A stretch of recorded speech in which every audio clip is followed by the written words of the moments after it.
Le craquement des feuilles mortes sous les pieds et cette couleur vermeille et cramoisie, significative de l'arrière-saison. Depuis le début du mois d'août, c'est déjà l'automne en Franche-Comté. Les arbres commencent à être un peu roses.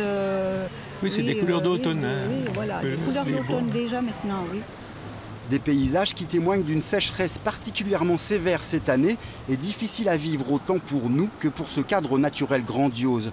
La source d'inspiration de cet artiste peintre d'Ornans qui consigne sur sa toile ces meurtrissures laissées par un climat déréglé. Quand on remonte à des années en arrière au niveau de mon travail sur le secteur, on a des couleurs. Ça ne veut pas dire que tout a disparu, mais il y a quand même des changements, ça c'est vrai.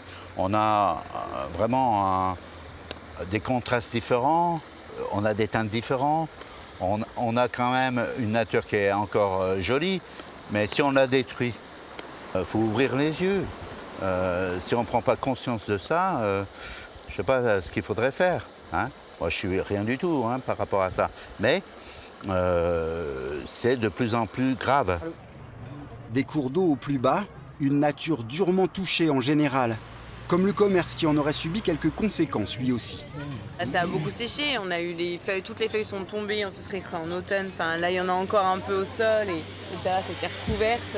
Non, je pense que ça a mis un bon coup de chaud un peu pour tout. Mais c'est vrai que bon, on a ressenti la chaleur quand même. Ouais, beaucoup moins de monde, un petit peu moins. Voilà. Au plus fort de la canicule, il n'y aurait eu finalement qu'une seule façon de prendre cette calamité avec philosophie. Un petit coin de paradis niché dans la nature elle-même. Ici, dans cette hauteur, on est très bien. C'est-à-dire que dès que la canicule s'installe, on ne veut pas s'en aller. On sait que dehors, c'est l'horreur. C'est le refuge ici. Voilà, ici, on est vraiment bien. Il y a toujours un petit vent, il y a toujours... Un peu de poésie, quelle que soit la température de la saison.